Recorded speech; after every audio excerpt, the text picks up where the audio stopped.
What's up, everyone? And this is Next Level Thinking.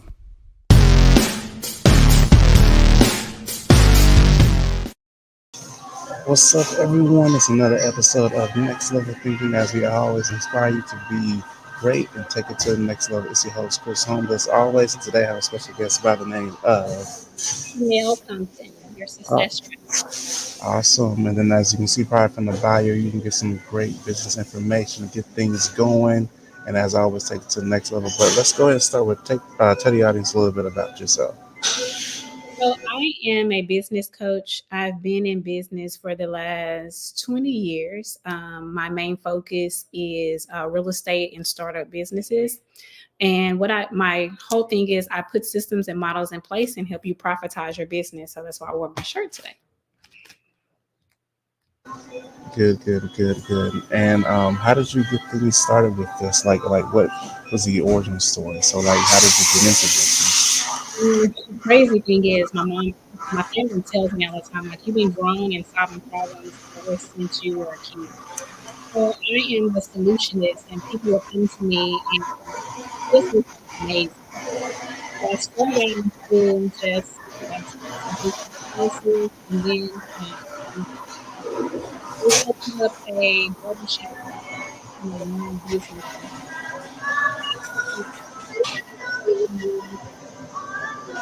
I became a real estate agent. So from there, I just so easy to go get a DBA or a LLC and say, hey, you know what, I own a business. I can afford to buy those two things. But the structure of it, the longevity of it, the processes, the SOPs, most people have already covered.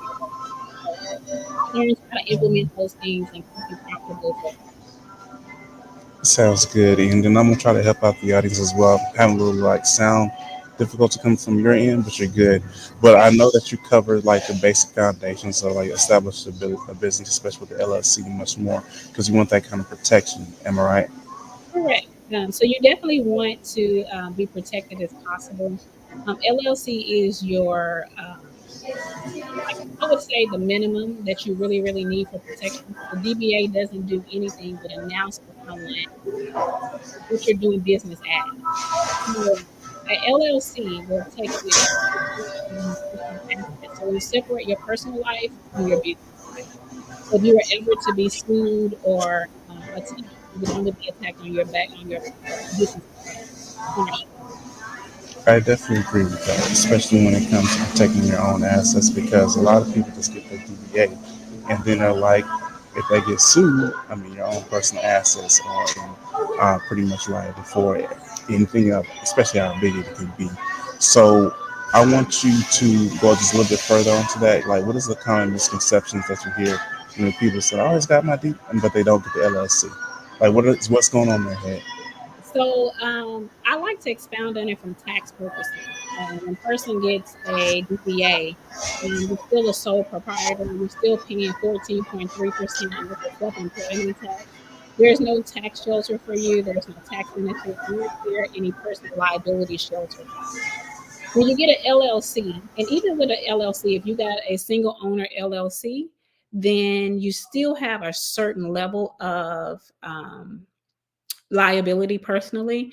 The best thing for you to do is to build a tax shelter. So having some type of holding company or corporation and allow the corporations to own the LLCs. That is going to be your biggest shelter from personal liability from your business activities.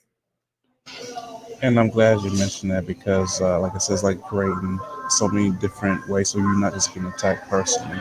And there's like a lot of tax benefits coming from that as well, and especially when you start writing off some things. So I'm pretty sure you got great knowledge on that. So tell them about that. Like, what you mean write off? So what I tell my new business owners, the best way to figure out what to write off or what you're able to write off is to go to the irs.gov and print out a Schedule C. On the Schedule C is going to show you all of the things that you can possibly write off that you actually put into your business, your vehicles, your depreciation. A lot of us don't know that we can depreciate our computers. Like we're on this computer now. Any tool that we use for Right now, the computer. Absolutely. So any tool that we use, we can actually depreciate our cell phones, our cars, our if we work from home, our homes. So there's a lot of different assets that you can actually depreciate. Then you can also include insurance that's other than health insurance. So your car insurance, your legal fees, your supplies, even your utilities if you work from home. So I always tell them to print one out and print out 12. Start out with this exercise. If you print out 12 and you write on it everything you spent money on at the during that month, when you take it to your CPA, which is a lot of business owners do not have, it makes their job so much easier. As a business owner, especially a new business owner, I do not advise anyone to do their own taxes. It's Hold not. on, you may have to say that one more time, again, especially for the business owners. You know, a lot of people that do things on their own. Yeah, I don't advise you to do your own taxes. And it's not because that you may mess anything up, but there's so many different deductions and credits that you would actually get that you don't know anything about. So we consider your CPA and your taxes as a tax bit is a write-off. You can actually write off on your Schedule A that you had someone prepare your taxes. So it's better to put it in the hands of a professional than you trying to do it yourself. And then on top of that, you having someone else's like perspective and view on it. Like you may have your mindset on like, okay, I'll get the deductions just from these particular items, and completely forget about like a whole group from a different kind of things that you could have added to your thing to actually aid for you. Because I'm going to throw you this, and it's going to be great information on the subject. Is like it or not, if you are running a business and you have profit, you will have a tax bill if you don't write some things off. So I'm gonna let you go in and like them on that. So yes, you definitely will have a tax bill, but what I see that most business owners miss is the qualified business deduction that you can take for up to $10,000. And so $10,000. That's a lot of money. Hold on. yeah, so there's a qualified business deduction that you can take. So those are the things that people miss. You can deduct your cell phone bill, you can deduct your cleaner's bill, and a lot of the people just deduct stuff because they don't want to pay taxes. The average new business owner is going to be subject to about 30% worth of taxes. And so if you went from being a employed person and FICA was taking the money out for you, you still have to pay Medicare, Social Security. Those things are still your bills.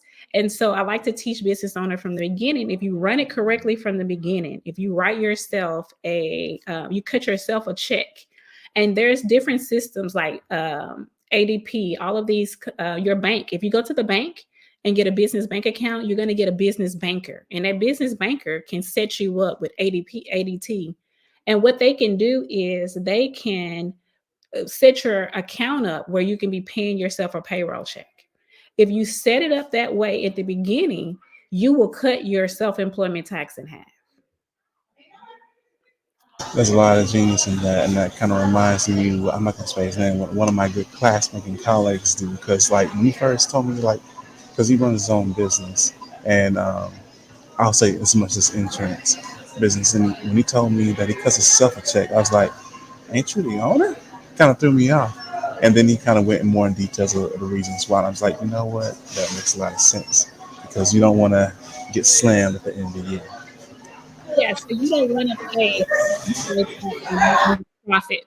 So I also teach business owners that they should start their business off with 3 bank accounts. So you need a profit account. That's the money that you actually are making from your business, because everyone who owns a business believe that every dollar comes in is profit, and it's not, because we have a cost of sales, right?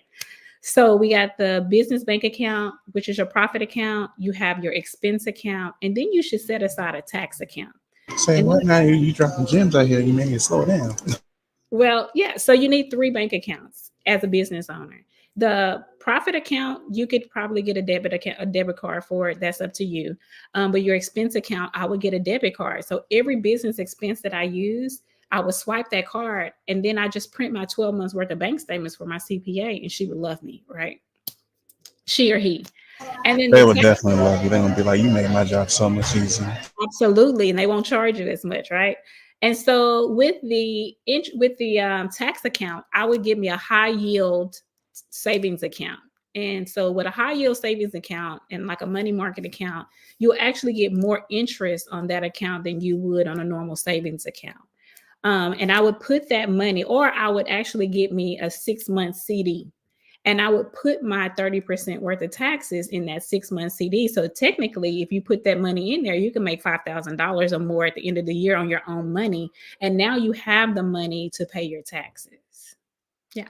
So, Because that tax bill gonna come regardless. oh, it's coming regardless, right? And we should appreciate it, right? We should welcome it. I teach people, don't be afraid to owe taxes, because if you owe taxes, you actually made money. So we just have to allot for it and be prepared for it. And anything that we prepare for, we can perform. So if we now from your profit account, if you were to cut yourself a monthly check, you can make up your mind today. You know what, Janelle? I'm going to make $5,000 a month. So I cut myself a $5,000 check. And then the little critters that I call children that we have at home that's under Not age. the critters. She said critters. Well, and the ones that we're paying allowances to, we actually can pay them a payroll to work. And then we don't have to pay taxes on that money. So that's the way that you actually cut your self employed tax in half. I hope everybody wrote that news down, especially in notes so much more because the tax bill and Uncle Sam on one hands regardless. There's a reason why you see a lot of people high income that's barely paying nothing at all. It's because they're playing the game smart. I know we don't like to hear that, but hey, you gotta know how to play. Now, I did a little research on things what you do as well, but let's talk about a little bit of scaling because I know a lot of business owners want to grow, but I want you to touch on scaling your business. So that is one of my main tools that I teach, is how to scale a business. And so once we have a strong foundation and we have the SOPs and the systems and models in place, it allows us to grow. So scale is nothing but an activity that we do to multiply our profits. So it's only so much that we can do on our own. But once we build a team and we put our systems and models in place, we can actually take our business and we can multiply it. We can trifecta it if we want to. So the words out there now people like to use is I can 10x my business. So with the efforts that I put in it today, with including with the assistance of automations is huge. This is how we really scale, right? Hold on, say it again, automation, because I don't think I really caught that. Automations, right? Automations is the key to scaling because we cannot physically do everything that is required in our business. So if we actually automate the processes that doesn't make us, that are not money driven activities, we can actually go out and do more. So we need teams, we need automations, and we need systems, and that equals scaling. You know, but so wait a minute. So you trying to tell me I can be making money while doing something else? Oh, absolutely. I can make money while my money's making money. So the whole thing I wanted to do is I want my profit to make money for me. I want my teams and I want my systems to actually do the heavy lifting. And my job as a business owner is to grow the business, is to go out and put it out in the city, in the atmosphere, in the metasphere, whatever case that may be. But my only job is to grow the business. So I teach business owners to divide their activities up in an 80-20 form. 80% is something that someone else can do. It can be leveraged to a system or it can be leveraged to another person. And the 20% is what I do every day. The things that no one else can do but me. And most of the time, what that considers is lead generation and presence. So that's the networking, that's the growing, and the email, even the emailing. But most of the things that we actually spend our daily time doing that doesn't make us money can be leveraged to a system or a person. I think I sent in the book somewhere, maybe an online course.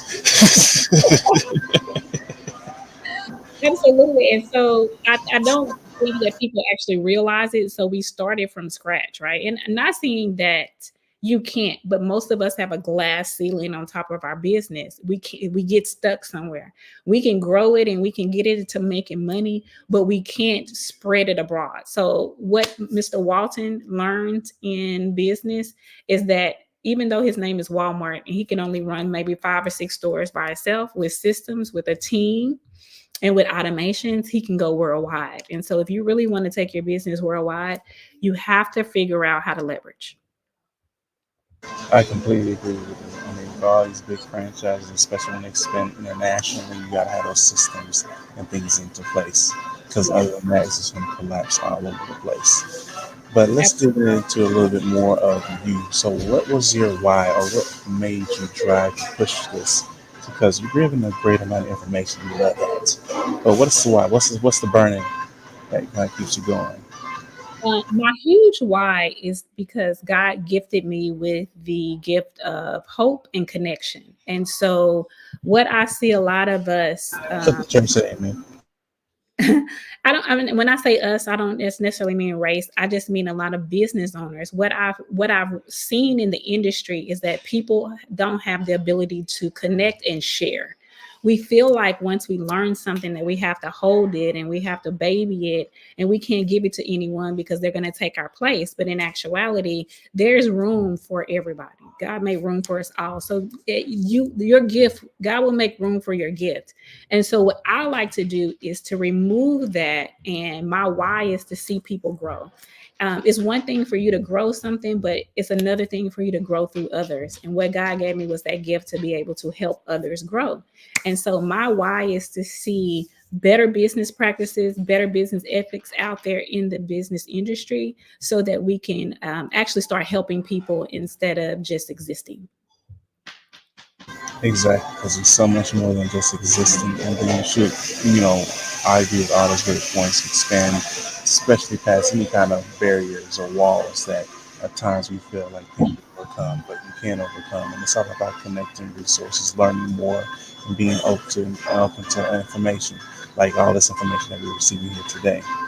Absolutely, yeah. And I'm an open book. I like to help people because I believe that if we had better business practices, we would have better customer service. In turn, would give us more customers and give us all more money. But it's highly important for us to run it correctly for it to last long. Our job is to leave legacies and that's why I do a business clinic every year.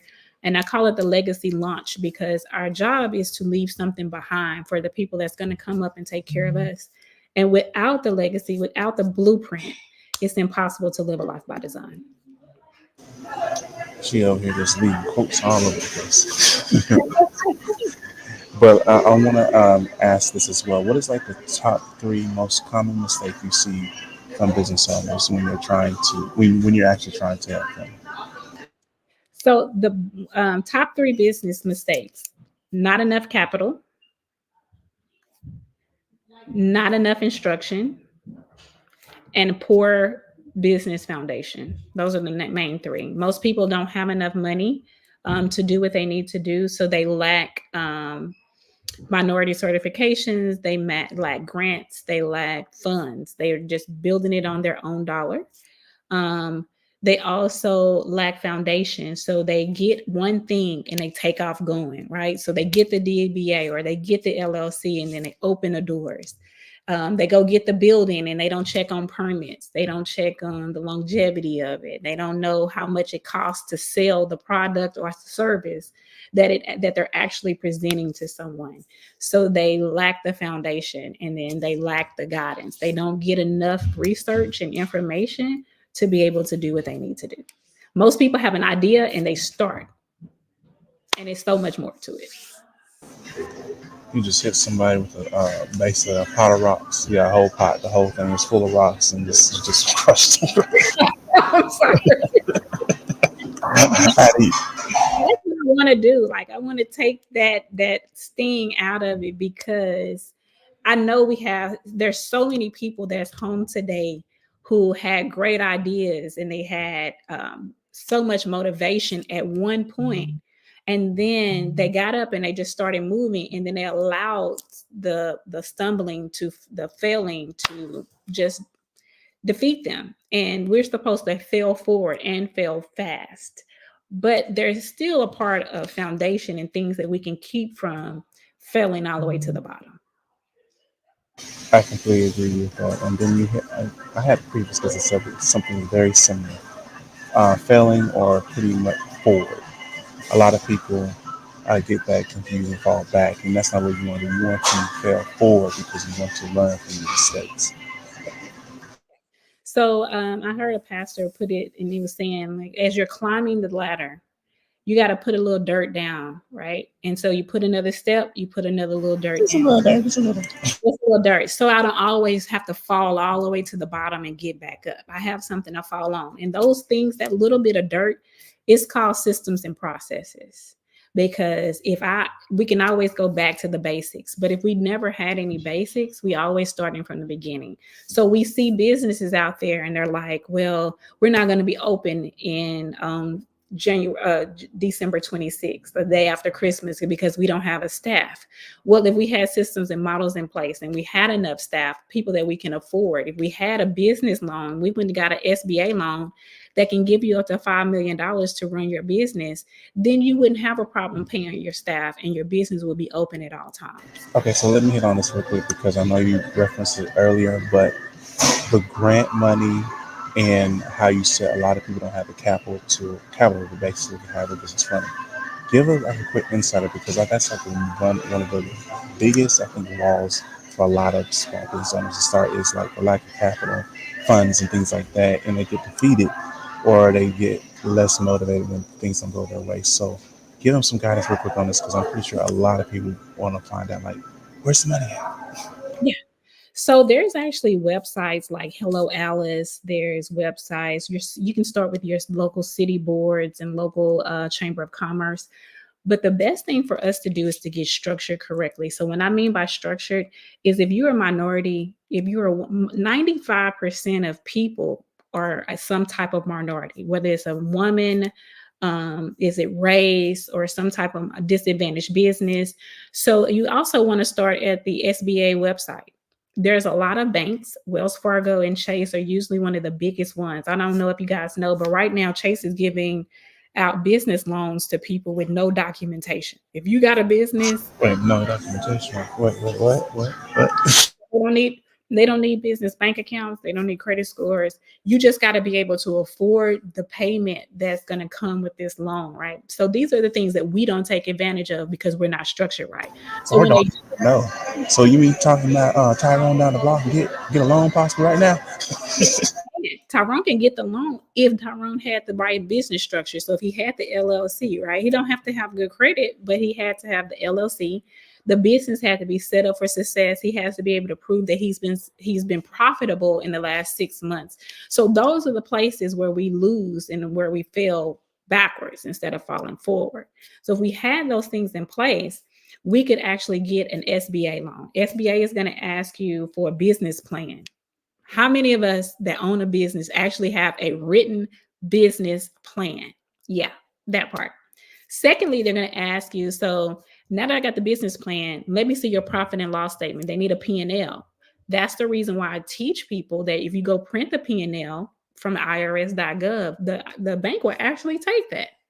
And then we need to SWOT our ideas, right? Because the bank needs to know that if something was to happen, you have a defense mechanism for it. So SWOT stands for strengths, weaknesses, opportunities, and threats. Whatever idea, whatever product, or whatever service we have, we need to know how strong it is, where is weak, where is an opportunity for it in the market, and what threats will keep us from being profitable. If we can present that with a business plan and a profit and loss, we can get money from anywhere. I'm telling you right now, from my own personal experience, especially being in the college classroom, she dropped one of those analogy SWATs. So you getting big bombs over here. And most people don't do that, right? And we should not just SWAT at the beginning. We should SWAT monthly, right? When things begin to change, there are some things that are being implemented in the government that may change the fact, like they're getting ready to change the way self-employed and LLCs are even done in the tax field in the 2024. So you're going to have to start reporting your business and paying taxes. Before, we didn't have that. So it's highly important to read the business insight. I would tell everyone to read the business journal. You read the Department of Labor statistics. There is a lot of information and data out there that can save us a lot of trouble. So there's a saying out there that if you hide it in a book, they won't find it. It's a Bring the whole library to the house, then y'all stop being. Yeah, it's also that if they hide it on the website, you won't find it either. So you'll hear it on the news and you're like, oh, we're giving away all this money. But unless we actually read and figure out what the benefit is of it and having all of our paperwork together, it disqualifies over 65% of us every time. So I want to add on to something about that. So like I think what also the problem is like, and it may be depending on how I guess you say upcoming, but I think people are so used to things like directly handed or someone holding their hand along the way. So the information, the resources, the grants, and much more are out there, but it's up to you to take the action. Absolutely. Yeah. And it's also with the coaching. I know there's so many coaches out there, and it's a forepaw about, people just out here and they got a course and they're taking our money. But it helps you if you find the right coach and you find the right person with the right knowledge and the right experience, it will save you so much trouble because they can point you in the right direction. So when we are thinking about the coaches and they're charging you for this information, the real business owners, they pay for this information so they can make leaps instead of just steps.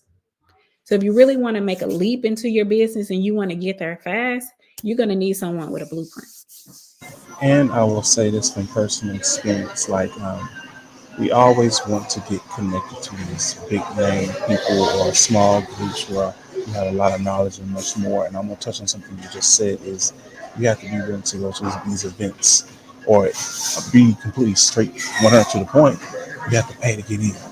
Like there is very small circles. Like you can actually have great conversation. You will literally talk one on one with the millionaire, and you they probably invite you to your house, to their house, and let you see things in person, and even probably critique off your stuff.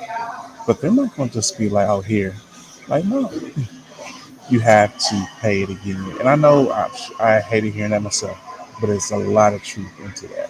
Definitely is. I have a lot of millionaire clients, and they're very giving, right? In the right place, in the right platform, and in the right table. They're very giving to the information. But what I hear all the time is that I can give you $1 million worth of game. I can teach you and give you the blueprint of exactly how I done it. And most of you will not take the effort to even use a portion of it to get to where you really want to be. So instead of just pouring out for free and not being able to see a reward, millionaires make you pay. You got to pay what you weigh, right? But that's also a cost of sales. So when you're doing your business plan and you are beginning to plan out your year, part of your marketing and part of your business expenses needs to be those tables, education, organizations, groups, because who you're connected to matters. All of us are the sum of the five closest people to us, and that's including income, knowledge, and status. So if you are connected to poor mindsets and poor people, you will continue to be poor no matter how smart you are. Oh, that mean I can't hang out with my homegirl that always wants to just drink and party and just spend like 3 hours on, I mean, like 10, 12 hours on the couch. I can't hang out with that person no more. You can hang out with them for 30 minutes. You can't hang out with them for 3 hours. Uh, and I mean, I hate to say it, but your knowledge expands. Success leaves clues. So your knowledge will, your what you focus on expands. So if I want to focus for 3 hours playing games and hanging at the bars, the only people that are making money are the people who have the bars, right? So unless I'm sitting there talking to the bar owner, I'm wasting my time, and that's not a life by design. So if we want a life by default, which 90% of the world lives, that's the things that we keep doing. And you literally can change your seat at any time at the table and end the table if you just invest in yourself first. Did you just study the whole accountability back on the person themselves? Absolutely. Because out there in the world, we hate to hear that. We always like to throw on somebody else or blame somebody else. And I don't know if I'm talking to you or not, but that's true. It absolutely is. Our parent story is over. The parent excuse is over. The environment excuse is over. Where I was raised, all of those excuses are over once we put ourselves in the business position. When you decide to open up a business, you said, I want to go to SCORE and get a free class to learn how to do a business plan because they'll give me a free coach that I can use until I can afford to have another one. But I need to talk to those type of people on an everyday basis, not my friends and family, because wherever they are right now, that's where they're going to be, unless they're making leaps to get to a different place. So you got to go where the knowledge is. And There's always a free version of everything we need. We just don't take advantage of it. Every last one of us can go to score.com right now and they will have a coach for free who will give you a business plan.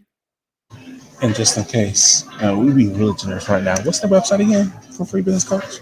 Score.com. It's SCORE, score.com. Also, on Score's website, you can connect with HCC. HCC gives free business classes every month. They give you marketing, digital marketing, they give you finance, they give you business plans, and they give you grants. If you compete and you go all the way through the programs, they give you five to ten to $15,000 to go toward your business. You can get in pitch competitions. You can also go to Toastmasters for free. So if you want to learn how to speak different and speak better, to speak to the crowd that you want to be in, you can go to Toastmasters for free. I definitely agree to that because I've been to a couple of Toastmasters. Great environment, especially if you want to go into the speaking industry. It's a great learning environment, connections, and much more. But we got to take advantage of these resources. I'm not going to come to you. We gotta- Absolutely. That's why I said we literally can change our state any way that we want it. If we just take advantage of the resources. But that requires work, right? And so a lot of people think once I got the business name, I'm in business. And it's so much more to it, unfortunately. Hey, but that's how you find out who's really about it and who wants some more. Absolutely. So I want people to actually go to you because you already dropped like a plethora of bombs and gems and all that much more. They're probably like, how do you get in contact with this woman right here? Because I'm getting all this kind of information. I need to probably get in touch with her directly or a website or something. And I need something. So I do have a website. It's pbcacademy.com. You can also find me on Instagram at I am Janelle Compton. And you can find me on Facebook at Janelle Compton. And on my website, you can schedule a free discovery call. So I'll give a free 30-minute discovery call with each person just to help you kind of define what pathway you need to take. And it's not a cheesy call. I'm not trying to sell you something. Just what I did today with you guys. I will give you a plethora of resources and direction. I'll give you a free business plan just to kind of swat your idea, or we'll swat your idea with you to see if it's profitable for you. And then if you're interested in coaching, you can actually come. I have at least a class, three. I have a class on Tuesday, Thursdays, and sometimes on Fridays, um, every week. That you can come to. They're $25, so it's not a very expensive class for you to take. And I actually do Clubhouse on every Thursday, and I go over business tactics for an hour. So all of this is very free to you. So basically, she said, in summary, no excuses. Right? We can have reasons or results, but we can't have them both. So let's get it. 2024 will be your year, and we don't want to start January 1st. We should start October. And so everyone that's in my coaching program and in my environment and all of my agents, we're already working in 2024. So we can win. Gotcha. And I want to go ahead and thank you again for being a guest on the show. But before we head out and do my little quick spiel, leave us with a finishing quote. And so what I like to tell people is we never want to mistake movement for achievement. Success is simple, it's just not easy. We're here to live a life by design, and you are the author to your next chapter in your story. So make it great. You can't be doing that. She said what she said. All right. Thank you again for all the great information. Make sure that you take advantage of that and take action, action, take action. Yes, take action. Action, action, action, action. Take action. That's what it really comes down to because all these resources will go to waste if you don't take action. It's your host, Chris Holmes, as always. Make sure you like, subscribe, and leave a comment. Keep the conversation going because we want to help you elevate and take it to the next level. And again, our special guest by the name of Yeah. Peace. Let's go.